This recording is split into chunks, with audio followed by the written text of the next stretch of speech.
Hello dear students, good morning, good afternoon and good evening. मैं आपका Devendra Kumar KBr learning पे आ गया हूँ। वैसे तो मैं केबीआर लर्निंग पे आज फर्स्ट टाइम आज हमारा जो है क्लास है, ठीक है। और मैं आपके जितने भी जनरल कॉम्पिटिशन्स के जितने भी आप लोग कंपटीशन देने वाले स्टूडेंट्स हो, उसका मैं जनरल साइंस का क्लास लेने वाला हूँ। जनरल साइंस में भी फिलहाल अभी मैं जो हूँ आप लोग का फिजिक्स का क्लास लूँगा।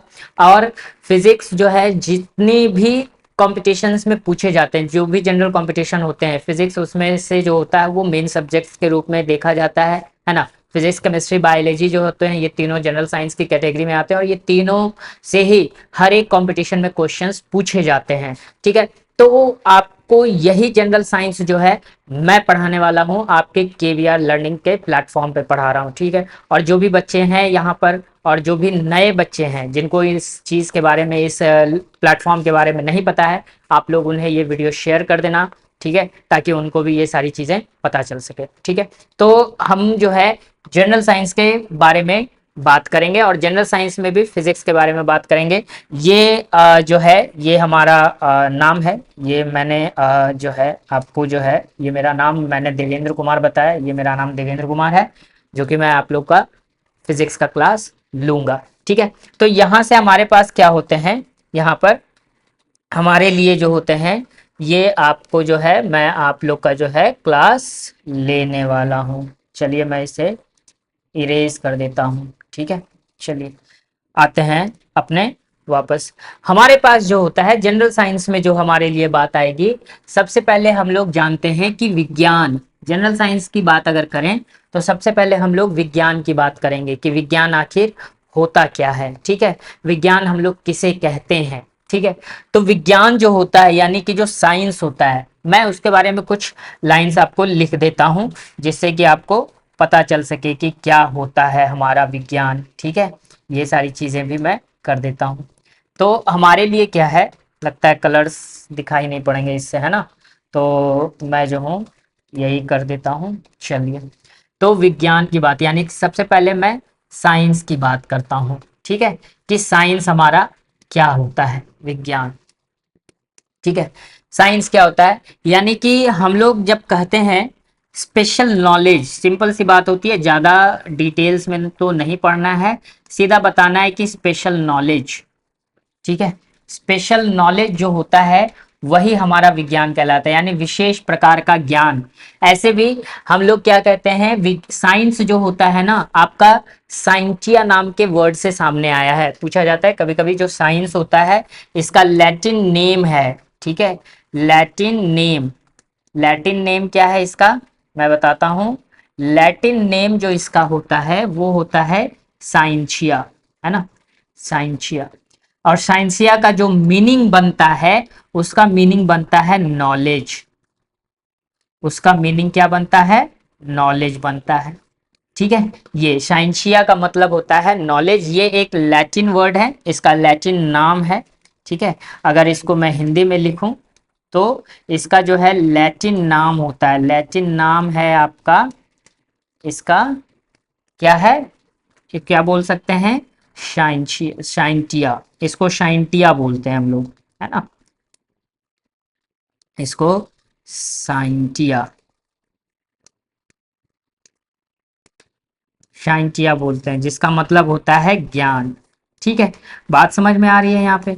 तो हम जब बात करते हैं कि विज्ञान क्या है, तो सिंपल सी बात हम लोग बोलते हैं कि स्पेशल नॉलेज, विशेष प्रकार का ज्ञान जो होता है उसे ही हम लोग क्या कहते हैं, साइंस कहते हैं। और इसका लैटिन नेम होता है साइंटिया, है ना। इंग्लिश में साइंटिया पढ़ते हैं, हिंदी में साइंटिया पढ़ते हैं, जिसका अर्थ है ज्ञान होता है।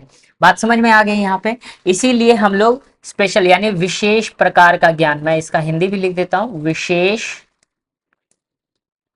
विशेष प्रकार का ज्ञान जो होता है वही आपका क्या कहलाता है, आपका विज्ञान कहलाता है ना। तो आपको ये सारी चीजें समझ में आई होंगी, है ना। अब क्या होता है कि साइंसिया के यानी कि जो साइंस होते हैं इसके पार्ट्स होते हैं, है ना, इसके टाइप साइंस के जो होते हैं ना पार्ट्स होते हैं। विज्ञान की शाखा, ब्रांच ऑफ साइंस, है ना, ये चीजें होती है। इसकी ब्रांच की जो होते हैं, मतलब साइंस का जो ब्रांच होता है ना, वो दो ब्रांच होता है। कौन कौन? पहला ब्रांच जो होता है इसका, हम लोग लिखते हैं, पहला ब्रांच होता है भौतिकी विज्ञान, या भौतिक विज्ञान जिसको कहते हैं हम लोग, भौतिक विज्ञान। ठीक है, ये चीजें होती हैं। पहला जो इसका होता है वो होता है भौतिक विज्ञान, जिसको कि हम लोग फिजिकल साइंस कहते हैं। इसको हिंदी इंग्लिश में हम लोग क्या कहते हैं? फिजिकल साइंस कहते हैं। ठीक है, ये बातें समझ में आपको आ रही होंगी। देखिए, सबसे पहली बात क्या है कि जब आप कोई भी सब्जेक्ट को आप जब पढ़ते हो, ठीक है, तो थोड़ा डिटेल में जाने की कोशिश, डिटेल उतना भी डीप नहीं, जैसे आईआईटी जेई वाले बच्चे तैयारी करते हैं न्यूमेरिकल बेस्ड, या तो वो न्यूमेरिकल बेस्ड नहीं जाना है, उनकी पढ़ाई न्यूमेरिकल बेस्ड होती है। आप लोगों की पढ़ाई जो जनरल कंपटीशन वाले बच्चे हैं, उनकी जो पढ़ाई होती है सिर्फ थ्योरी बेस्ड होती है ना। वो भी थ्योरी जो होती है, जितनी थ्योरी आप जानोगे उतना अच्छा आप बड़े से बड़े कंपटीशन को दे सकते हो। जैसे आप लोग अगर विज्ञान को पढ़ोगे, तो विज्ञान जब थ्योरी काफी अच्छे से पढ़े रहोगे, तो यूपीएससी तक के लेवल तक के एग्जाम को आप क्या कर सकते हो, उसमें अपियर हो सकते हो और उसको आप दे सकते हो अच्छे से, और उसके विज्ञान में पूछे गए सवालों के जवाब भी बहुत अच्छे से दे सकते हो, है ना। तो थ्योरी को मेनली रूप से पढ़ना है ना, और अच्छे से पढ़ना है, अच्छे से जानना है उसके बारे में, ज्यादा हड़बड़ा करके नहीं। बहुत सारे बच्चे, बहुत सारे स्टूडेंट्स ऐसे होते हैं, बहुत हड़बड़ी में रहते हैं कि यार छोड़ो ना, हमको तो इस चीज की तैयारी करनी है, हमको सिर्फ डायरेक्ट क्वेश्चन लगाना है। डायरेक्ट क्वेश्चन लगाइएगा तो आप ज्यादा से ज्यादा 100 क्वेश्चन लगा पाइएगा, 150 क्वेश्चन लगा पाइएगा, लेकिन उससे ज्यादा अगर आप बात की जाए तो आप नहीं लगा पाओगे। क्यों? क्योंकि आपने थ्योरी पढ़ी ही नहीं है। जब थ्योरी आप पढ़ोगे तभी जाकर के आप क्या कर सकते हो, आप ज्यादा से ज्यादा क्वेश्चन को लगा सकते हो। इसलिए थ्योरी का पढ़ना बहुत जरूरी है, और थ्योरी पढ़ने में थोड़ा सा तो टाइम लगेगा ही लगेगा, है ना। तो थोड़ा सा इस चीज का ध्यान रखिएगा आप लोग। तो यहाँ पे पहला हमने लिखा भौतिक विज्ञान है, जिसको कि हम लोग फिजिकल साइंस कहते हैं। दूसरा हमारे पास होता है, दूसरे की बात अगर करें तो दूसरा हमारे पास होता है जीव विज्ञान। ये होता है जीव विज्ञान। ठीक है, जीव विज्ञान, यानी कि जीव विज्ञान यानी हम लोग जिसको कि हम लोग क्या कहते हैं, बायोलॉजी कहते हैं, है ना, बायोलॉजी, बायोलॉजी। समझ गए बात को? ये सारी चीजें होती हैं, यानी कि विज्ञान की मुख्यतः दो शाखाएं हैं, एक फिजिकल साइंस है और दूसरा आपका क्या है, जीव विज्ञान है, यानी कि बायोलॉजी है। अब यहां से अगर बात की जाए तो फिजिकल साइंस के भी दो पार्ट्स हो जाते हैं। अगर हम फिजिकल साइंस की भी बात करें तो फिजिकल साइंस के जो होते हैं आपके दो पार्ट्स हो जाते हैं। ठीक है, दो पार्ट्स हो जाते हैं। अब जैसे कहने का मतलब है कि अगर हम इसकी बात करें तो इसके दो पार्ट्स क्या होते हैं, इसके एक पार्ट होता है फिजिक्स, है ना, इसका एक पार्ट होता है फिजिक्स, जिसको कि हम लोग भौतिकी कहते हैं, जिसको कि हम लोग क्या कहते हैं, भौतिकी, है ना, ये होता है। और दूसरा पार्ट इसका होता है रसायन शास्त्र, यानी केमिस्ट्री, जिसको आप लोग कहते हो। ठीक है, केमिस्ट्री। ठीक है, ये यानी कि इसको हम लोग रसायन शास्त्र कहते हैं। सब लोग जानते होंगे इस सब, इन सारी चीजों के बारे में। ठीक है, ये यानी कि भौतिक विज्ञान को भी दो पार्ट्स में बांट दिया गया है। अगर हम बायोलॉजी की बात करें तो बायोलॉजी को भी दो पार्ट्स में बांटा गया है। पहला पार्ट जो इसका बांटा गया है, आप इसको कह सकते हो, पहले पार्ट को क्या कह सकते हो, बॉटनी, है ना, बॉटनी कहते हैं इसको, जिसको कि वनस्पति विज्ञान बोला जाता है ना, वनस्पति विज्ञान। समझ गए बात को, वनस्पति विज्ञान। ठीक है, वनस्पति विज्ञान कहते हैं। और दूसरा जो हमारे पास आता है वो आता है जूलॉजी, है ना, जूलॉजी, यानी कि इसको हम लोग कहते हैं जंतु विज्ञान, है ना, इसको कहा जाता है जंतु विज्ञान। यानी कि आपका जो होता है ये हम लोग क्या कहते हैं इसको, यानी कि आपकी जो विज्ञान की जो शाखाएं हैं, है ना, विज्ञान की जो शाखाएं, भौतिक विज्ञान और जीव विज्ञान। फिर भौतिक विज्ञान को भी फर्दर जो है दो पार्ट्स में बांट दिया गया, जिसको कि हम फिजिक्स यानी भौतिकी विज्ञान, भौतिकी कहते हैं, और दूसरा केमिस्ट्री यानी कि रसायन शास्त्र। फिर आपको जीव विज्ञान को भी फर्दर दो पार्ट में बांटा गया, जिसको बॉटनी बोलते हैं, यानी वनस्पति विज्ञान।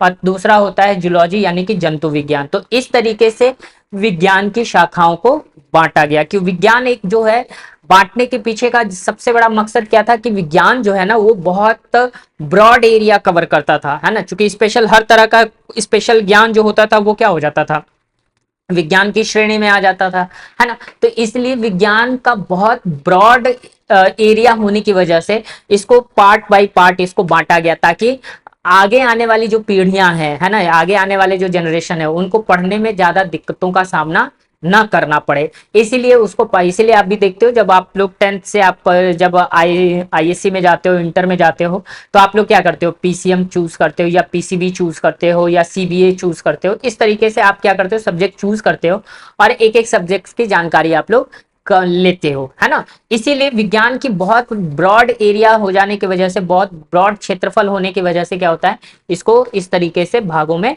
बांट दिया गया है। ठीक है, फर्दर विदाउट एनी डिले आगे बढ़ते हैं हम लोग। आगे की बात अगर करें तो देखिए भौतिकी, है ना, अब आ गई भौतिकी विज्ञान, है ना। भौतिक विज्ञान यानी फिजिक्स किसे कहते हैं हम लोग, है ना। आज हम लोग इसकी बात करेंगे, क्योंकि मैंने पहले ही कहा था कि मैं भाई फिजिक्स का टीचर हूँ, मैं फिजिक्स पढ़ाता हूँ। वैसे रसायन शास्त्र भी मैं पढ़ाऊंगा, ऐसी कोई बात नहीं है ना। तो फिलहाल मेरा पसंदीदा जो सब्जेक्ट है वो है फिजिक्स, इसलिए मैं फिजिक्स से ही शुरुआत करता हूँ हर जगह, है ना। तो फिजिक्स की शुरुआत करते हैं आज हम लोग। तो यहाँ पे अब बात करते हैं कि भौतिक विज्ञान यानी कि फिजिक्स किसे कहते हैं, है ना। तो देखिए सबसे बड़ी बात होती है कि हम लोग किसे कहते हैं, इसको हम लोग लिखते हैं। ठीक है, जैसे कि अगर हमारे पास फिजिक्स है, अब इसको डिफाइन कर दें, है ना। फिजिक्स को हम लोग क्या करते हैं, डिफाइन कर दें, तो क्या कहते हैं इसको, हम लोग कहते हैं ऑल द नेचुरल फिनोमेना, है ना। ऑल दी, या फिर आप इसको ऐसे भी लिख सकते हो, इसको ऐसे लिखते हो, द स्टडी ऑफ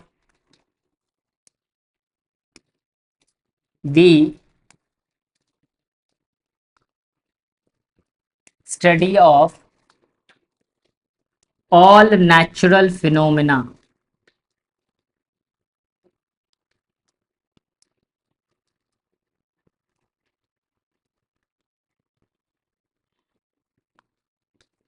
है ना, यानी कि सभी प्राकृतिक घटनाओं का अध्ययन ही जो होता है वो भौतिकी कहलाता है। अब कहोगे कि सर अब बहुत सारी प्रकृति में बहुत सारी घटनाएं, अब जैसे कोई इंसान मर जाता है तो वो भी भौतिकी में आ जाएगा क्या, वो भी तो प्रकृति में ही घट रही है घटनाएं। एक्सीडेंट होते हैं तो उसमें इंसान देखिए ये कहने का मतलब ये नहीं है कि अगर कोई इंसान मर जाता है, चाहे कोई लोग मर जाते हैं, तो उसको हम भौतिकी में, हम भौतिकी की बात अगर करेंगे तो इसमें हम सीधे सीधी अगर आप बात करें पीछे वाले अगर पेज पे अगर ध्यान देने वाली बात अगर करें तो आप देखिए भौतिक विज्ञान और जीव विज्ञान को अलग अलग बांटा गया है ना। यहाँ पे भौतिक विज्ञान को अलग किया गया है जिसमें फिजिक्स और रसायन शास्त्र आ जाते हैं, यानी केमिस्ट्री आ जाता है। जीव विज्ञान, तो जब इंसान अगर मरता है तो वो जीव विज्ञान की कैटेगरी में आता है कि क्यों मरा भाई, कैसे हुआ भाई, क्यों उसको हार्ट अटैक आ गया, तो उसका किडनी फेल हो गया, तो उसका लीवर फेल हो गया, तो उसका ब्रेन ब्रेन हैमरेज हो गया, मतलब जितने भी तरह के वो सारे के सारे बायोलॉजिकल, उसमें कुछ ना कुछ थोड़ी बहुत घटनाएं कुछ जो होती हैं वो केमिकल भी यानी कि केमिस्ट्री भी महत्वपूर्ण भूमिका निभाता है ना। क्योंकि हमारे शरीर में जो होते हैं बहुत सारे जो होते हैं क्या होते हैं केमिकल लिक्विड्स यानी केमिकल जो होते हैं वो भी क्या होते हैं, रिलीज होते रहते हैं, है ना। जिसको कि हम लोग अलग अलग तरीके से अलग अलग नामों से जानते हैं, है ना। जिसको कि हार्मोन्स वगैरह की कैटेगरी में रखते हैं हम लोग। लेकिन यहाँ पे हम भौतिकी की बात कर रहे हैं तो हम सीधे सीधी नॉन लिविंग थिंग्स के बारे में बात करेंगे। नॉन लिविंग थिंग्स, ठीक है, नॉन लिविंग थिंग्स की बात होती है यहाँ पे। तो नॉन लिविंग थिंग्स में कहने का मतलब कि इस तरीके से नॉन लिविंग थिंग्स में जितने भी कुछ हम लोग सिर्फ ये जानते हैं कि सिर्फ जीव विज्ञान यानी कि जीवों में ही सिर्फ परिवर्तन होते हैं, बाद बाकी जो निर्जीव होते हैं उसमें परिवर्तन नहीं होता है ना। ऐसी बात नहीं है, निर्जीवों में भी परिवर्तन होता है, बट वो हमें क्या होता है, दिखाई नहीं पड़ता है। वो धीरे धीरे धीरे धीरे एक समय के बाद वो हमें दिखाई पड़ना स्टार्ट हो जाता है ना। तो यहाँ पे हम लोग फिजिक्स जो कहते हैं the study of natural phenomena, यानी प्रकृति में घटने वाली वो सारी घटनाओं का अध्ययन जो होता है वो भौतिकी में ही हम लोग करते हैं। ठीक है, इसका जो ग्रीक नेम होता है, यानी कि हम लोग इसको पहले हिंदी में लिख दें, यानी भौतिकी। अगर हम भौतिकी की बात करें, ठीक है, तो देखिए यहां से भौतिकी में हम लोग क्या करते हैं, है ना, सभी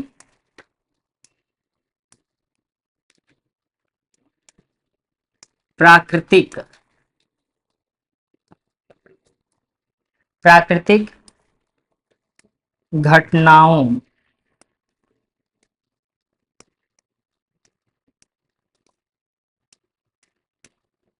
घटनाओं का अध्ययन, है ना, सभी प्राकृतिक घटनाओं का अध्ययन जो होता है वही आपका क्या कहलाता है, भौतिकी कहलाता है। सिंपल सिंपल, ज्यादा हार्ड एंड फास्ट डेफिनेशन नहीं जानना, क्योंकि आप लोग को ज्यादा हार्ड एंड फास्ट डेफिनेशन पढ़ने की जरूरत भी नहीं है, बस सिर्फ जानना है। अब यहां से क्या होता है कि भौतिकी यानी कि जो इसका ग्रीक नेम है, यानी लैटिन नेम इसको कह सकते हैं, है ना, ये सारी चीजें पूछी जाती हैं, आप लोग इसका ध्यान रखिएगा।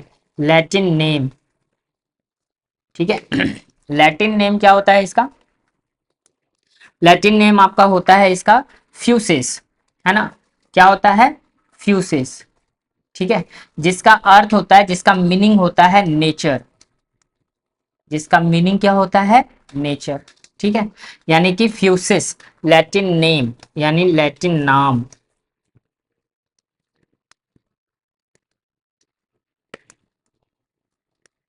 लैटिन नाम इसका जो होता है वो क्या होता है, फ्यूसिस,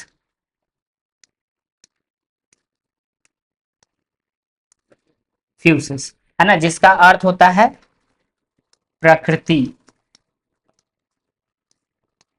ठीक है, ये इसका अर्थ होता है प्रकृति, फ्यूसिस, ठीक है। तो भौतिकी का मतलब समझ में आ गया कि भौतिकी क्या है, तो भौतिकी है भाई the study of all natural phenomena, यानी कि सभी प्राकृतिक घटनाओं का अध्ययन ही भौतिकी कहलाता है ना। लैटिन नेम इसका फ्यूसिस होता है, जिसका अर्थ होता है नेचर, लैटिन नाम हिंदी में इसका फ्यूसिस हमने यानी कि प्रकृति हमने कर दिया, ठीक है, ये बातें हो गई। तो ये भौतिकी की बातें हो गई, यानी भौतिकी को किस तरीके से डिफाइन किया जाता है वो हमने आप लोगों को बता दिया। नेक्स्ट पार्ट की जब बात करें, अब देखिए भौतिकी का जो पहला जो हमारा जो यहां से जो होता है चैप्टर्स की शुरुआत होती है, ठीक है, यहां से जो होता है चैप्टर की शुरुआत होती है। भौतिकी को तो और भी भौतिकी में बहुत सारी चीजों को पढ़ना पड़ता है ना, भौतिकी में हम लोग क्या क्या पढ़ते हैं, अगर उन सारी चीजों की अगर हम बात करें कि क्या क्या चीजें हम लोग पढ़ते हैं सर, सिर्फ उतनी ही चीजों को पढ़ते हैं हम लोग, ये सारी चीजें। तो यहां से अगर हम बात करें तो यहाँ पे हम एक आपको एक पेज ऐड कर देते हैं, और इसमें और भी बहुत सारी चीजें हम लोग पढ़ते हैं, जैसे कि हम आपको बताते हैं, एक पेज मैं ऐड कर देता हूँ इसमें, है ना, जिसमें कि हम आपको बताते हैं कि क्या क्या पढ़ना पड़ता है हम लोग को, ठीक है। चलिए, तो देखिए सबसे पहला भौतिकी का जो ब्रांच है ना, इसको हम लोग लिख सकते हैं यहाँ पे ब्रांच ऑफ फिजिक्स, ये मैं आपको एडिशनल बता रहा हूँ, आपको मिल जाएगा, है ना, वो सारी चीजें आपको मिल जाएंगी, branch of physics,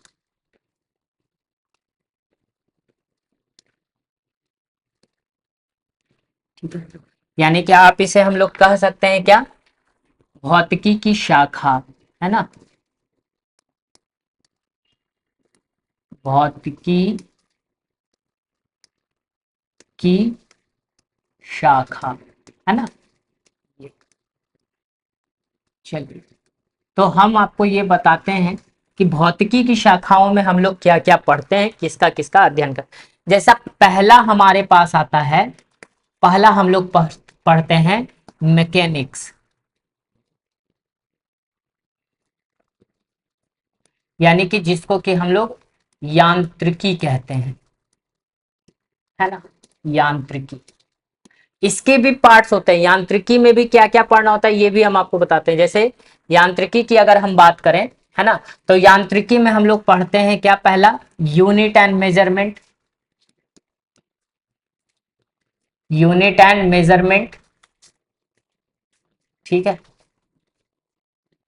unit and measurement, जो कि आपका अभी वाला पार्ट आपको दिखा, जिसका हम लोग कहते हैं मात्रक एवं मापन, है ना, मात्रक एवं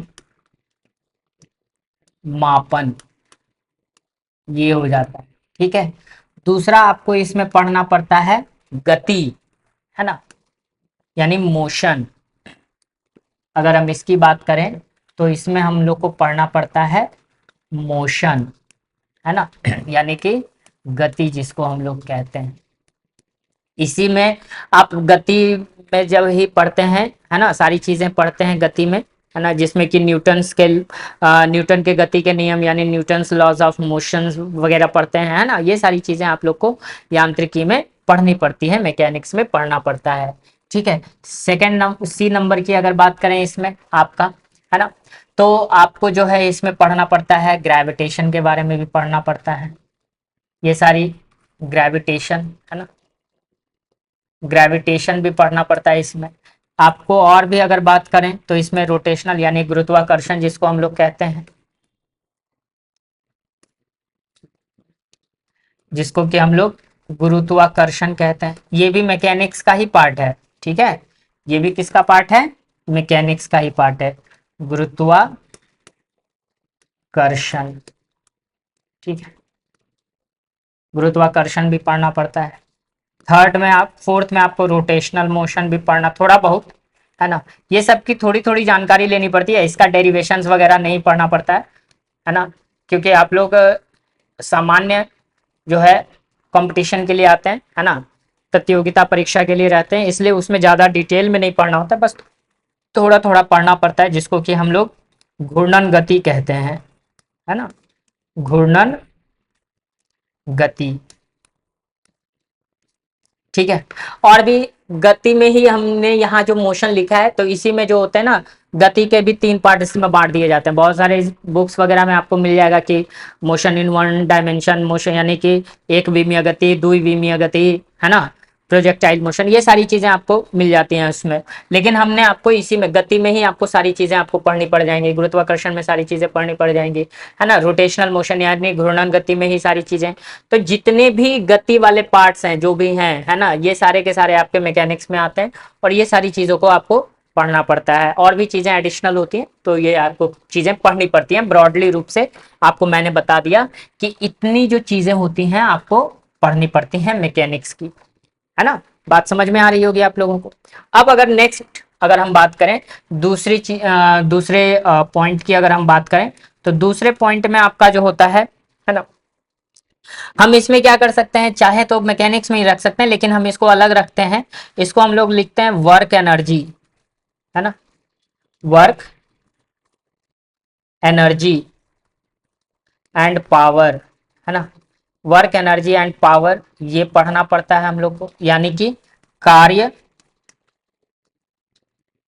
है ना, ऊर्जा एवं शक्ति, कार्य ऊर्जा एवं शक्ति, है ना, ये आपको पढ़ना पड़ जाता है। फिर आपको पढ़ना पड़ जाता है कार्य ऊर्जा शक्ति के बाद थर्ड नंबर में आपको पढ़ना पड़ेगा, क्या पढ़िएगा भाई, तो साउंड पढ़िएगा, है ना, साउंड यानी ध्वनि, ये भी पढ़ना पड़ेगा आपको, है ना, ध्वनि पढ़ना पड़ेगा। फिर अब आ जाइए ट्वेल्थ वाले पोर्शन में, फोर्थ नंबर पे, है ना, तो फोर्थ नंबर पे आपको पढ़ना पड़ता है स्थिर वैद्युत, है ना, जिसको कि इलेक्ट्रोस्टैटिक्स कहते हैं हम लोग,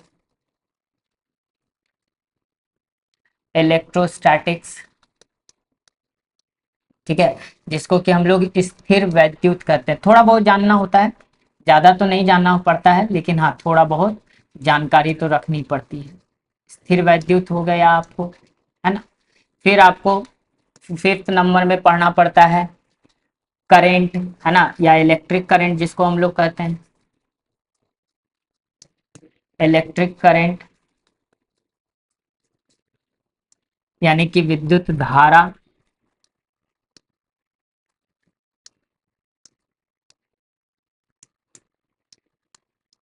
ये चीज हो गया विद्युत धारा, है ना। सिक्स नंबर पे आपको जो है पढ़ना पड़ता है क्या, मैग्नेट मैग्नेटिज्म,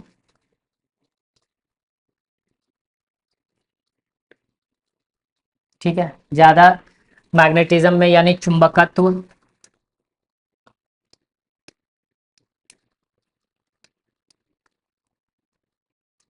ठीक है, चुंबकत्व आपको पढ़ना पड़ जाता है। 7 नंबर में आपको पढ़ना पड़ जाएगा इलेक्ट्रोमैग्नेट। थोड़ा बहुत जानकारी तो लेनी ही पड़ेगी इलेक्ट्रोमैग्नेट के बारे में भी, है ना, क्योंकि आपको जो है, जो भी, जैसे मैं बताता हूँ इलेक्ट्रोमैग्नेट, जैसे जो टीचर की परीक्षा, टीचर भर्ती जो होते हैं बीपीएससी का, है ना, उसमें पूछे जाते हैं इलेक्ट्रोमैग्नेट से सवाल पूछे जाते हैं ना। विद्युत चुंबकत्व, है ना,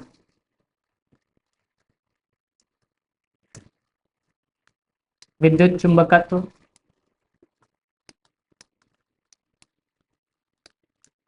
ये पढ़ने पड़ जाते हैं आपको, है ना, विद्युत चुंबकत्व के बारे में पढ़ना पड़ता है। उसके बाद आपको जो है पढ़ना पड़ जाएगा थर्मोडायनेमिक्स, है ना, जिसमें थर्मोडायनामिक्स,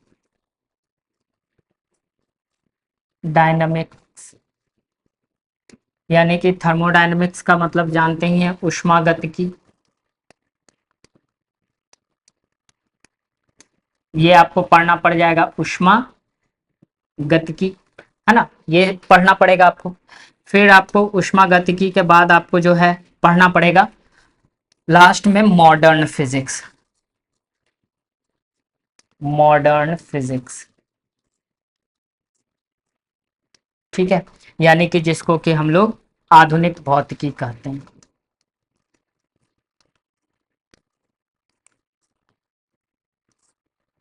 आधुनिक भौतिकी, है ना, ये। तो आपको इतनी सारी चीजें, यानी भौतिकी की इतनी शाखाएं, आप जो भी एक दो इधर उधर होंगे, है ना, छूट गया होगा, तो वो सारी चीजें, वो जब हम चैप्टर्स को पढ़ेंगे तो हम आपको बताते जाएंगे। लेकिन ब्रॉडली रूप से अगर देखा जाए, है ना, तो आपको इतने सारे टॉपिक्स, भौतिकी की शाखाएं हैं जो कि आपको पढ़नी है ना। आपको ये सारी भौतिकी की जो शाखाएं हैं, इन सारी शाखाओं को आपको डिटेल में अध्ययन करना है ना, सारी चीजों को डिटेल में पढ़ना है। ठीक है, तो चलिए हम लोग आ जाते हैं अपने भौतिकी को। बता दिया भौतिकी क्या है, भौतिकी कितने तरीके से बनते हैं, मतलब उसकी कितनी शाखाएं हैं, ये मैंने बता दी। और अब हम लोग आते हैं अपने पहले, यानी कि यांत्रिकी, यानी मैकेनिक्स के पहले पार्ट, यानी कि यूनिट पर, है ना। हम लोग यूनिट्स को क्या करेंगे, है ना, यूनिट्स कहने का मतलब है, यानी कि यूनिट जो हमारे पास पहला दिया हुआ है, ये तो पहला चैप्टर का नाम है यूनिट, है ना, ये पहला चैप्टर का हमारा नाम है यूनिट, है कि नहीं, यहाँ पे ये नाम है, ठीक है। तो हमारे पास जो है यूनिट्स में हमारे पास क्या क्या आएंगे चैप्टर में, बार बार सर कर रहे हैं, यूनिट्स में क्या क्या नाम आएंगे, चैप्टर की बात कर रहा हूँ मैं, चैप्टर की बात कर रहा हूँ, है ना, चैप्टर की बात कर रहा हूँ, किसकी बात कर रहा हूँ मैं, चैप्टर की, है ना। चलो, तो चैप्टर में हम लोगों को क्या क्या पढ़ना पड़ता है, ठीक है, उन सारी चीजों को भी हम लोग देखेंगे, ठीक है। समझ में बात आ रही है या नहीं, आ रही है। चलिए, चला जाए, आगे बढ़ा जाए। चलिए देखते हैं, यूनिट्स है हमारे पास, चैप्टर 1। ये तो हेडिंग ही कट गया, हटाओ भाई, हेडिंग का क्या करना है, चलो हटाओ, रहने दो। इसमें पहला पार्ट हमारा है मेजरमेंट का। क्या पार्ट है पहला, मेजरमेंट का, मापन का। मापन किसे कहते हैं हम लोग, इस चीज को हम लोग जानने की कोशिश करते हैं कि मापन आखिर होता क्या है ना। मापन की बात अगर की जाए तो मापन हम लोग किसे कहते हैं, तो देखिए, मापन हम लोग लिखते हैं, यानी पहले मेजरमेंट लिख लेते हैं, उसके बाद डेफिनेशन लिख लेते हैं इसका, है ना। इसका लिखते हैं, इट इज, कलर बदल लूं, कलर थोड़ा सा अच्छा सा कोई कलर ले लेता हूं, है ना, कौन सा कलर अच्छा चलेगा, वो सारी चीजें, है कि नहीं बात, हाँ ये कलर्स अच्छे हैं, है कि नहीं, ठीक है। हाँ, चलिए देख लेते हैं हम लोग कलर्स की, यानी कि इसको लिखते हैं, it is comparison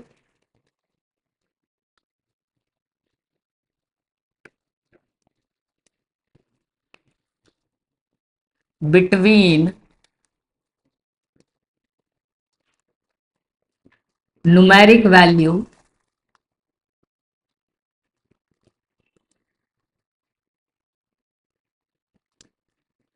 and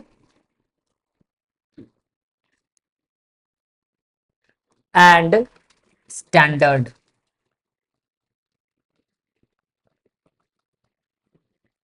standard बोल लो या फिर और यूनिट बोल लो, दोनों सेम ही चीज है। ठीक है। हिंदी क्या होता है, यह है ना, न्यूमेरिक वैल्यू यानी कि संख्यात्मक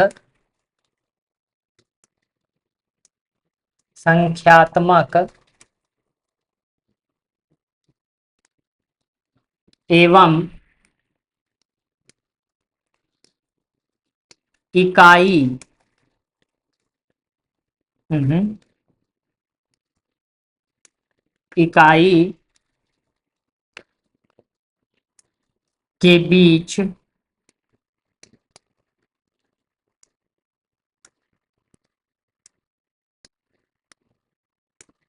तुलना है।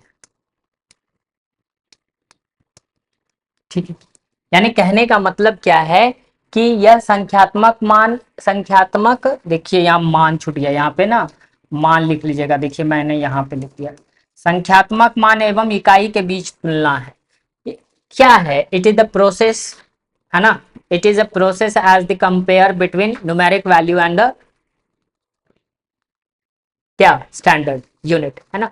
यानी कि यहाँ यह संख्यात्मक मान एवं इकाई के बीच तुलनात्मक विधि कहते हैं इसे, है ना। मेजरमेंट यानी कि जब अगर कोई मेजरमेंट की अगर बात करें, कोई मापन की अगर बात करें, तो मापन हम लोग जैसे कि कहने का मतलब क्या है कि मान लो हमने 5, है ना, सेंटीमीटर लिखा हमने, तो देखिए यहाँ पे ये जो आपका है ये क्या है, आपका 5 है ना।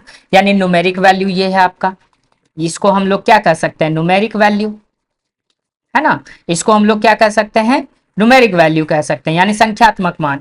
और ये आपका क्या है, ये पूरा का पूरा सेंटीमीटर क्या है आपका, ये यूनिट है, जिसको कि हम लोग स्टैंडर्ड भी कहते हैं, जिसको कि मात्रक हम बोल रहे हैं, है ना। तो ये दोनों के बीच क्या है, एक तुलनात्मक विधि द्वारा, यानी कि एक सेंटीमीटर मल्टीप्लाई किया गया प्रोडक्ट है ना, दोनों को साथ मिला के लिख दिया गया है। तो ये हमारा क्या बन गया, ये मेजरमेंट बन गया। बात समझ में आ रही है, यहाँ पे ये चीज होता है। इसीलिए जब हम लोग मापन की बात जब हम लोग करते हैं, है ना, कोई भी अगर मापन, कोई भी फिजिकल क्वांटिटी की मापन की बात करते हैं, तो पी क्यू बराबर होता है एन यू, है ना। पी क्यू बराबर एन यू, एन यू का मतलब, यानी पी क्यू का मतलब भौतिक राशि कोई है, यानी फिजिकल क्वांटिटी है, और उसका मापन हम लोग न्यूमेरिक वैल्यू यानी 5, और यू मतलब स्टैंडर्ड। यानी कि हम लोग ये कह सकते हैं कि कोई भी भौतिक राशि का जो आपका जो मापन होता है वो P Q is equal to N U पर डिपेंड करता है, यानी एन यू हमारा मेजरमेंट बताएगा, है ना। कोई भी, और ये पी क्यू का मतलब क्या होता है, भौतिक राशि, यानी इसको फिजिकल क्वांटिटी कहते हैं। क्या कहते हैं इसको, फिजिकल क्वांटिटी। क्या कहते हैं इसको, फिजिकल क्वांटिटी कहते हैं इसे, है ना। फिजिकल क्वांटिटी है, भौतिक राशि कहा जाता है इसे, भौतिक राशि। ठीक है, ये भौतिक राशि होती है। ठीक है, तो भौतिक राशि कहाँ ही उसे जाता है जिसे मापा जा सके, समझ में बात आ रही है। भौतिक राशि कहाँ ही उसे जाता है जिसे हम लोग क्या कर सकते हैं, माप सकते हैं। ठीक है, तो ये आपका जो है ये भौतिक राशि जो हो गया, यानी कि जो मापन हो गया, ये मापन की इतनी सारी बातें हमने आपको बता दी। ठीक है, आई होप आप लोग को ये चीजें समझ में आई होंगी, है ना। आप लोग को अच्छा लगा होगा, अगर आप लोगों को अच्छा लगा तो बहुत बहुत थैंक यू सो मच, है ना। और आप लोग रेगुलरिटी बना करके इसकी बाकी की बातें हम लोग नेक्स्ट क्लास में करेंगे। नेक्स्ट बहुत सारी बातें हम लोग करेंगे नेक्स्ट क्लास में। ठीक है, फिलहाल हम आपको यहाँ मेजरमेंट तक हमने आपको पढ़ा दिया। आप इसको एक बार, क्योंकि अब तो अभी ज़्यादा चीज़ें अभी मैंने बताई नहीं है, अभी तो धीरे धीरे और भी चीज़ें इसमें आगे बढ़ेंगी, है ना। तो और भी डिटेल में हम लोग जाते जाएंगे, थ्योरी को डिटेल में हम लोग पढ़ते रहेंगे। ठीक है, तब तक के लिए आप लोग मन लगा के पढ़िए, मन लगा करके तैयारी कीजिए, है ना। थैंक यू सो मच, जय हिंद जय भारत।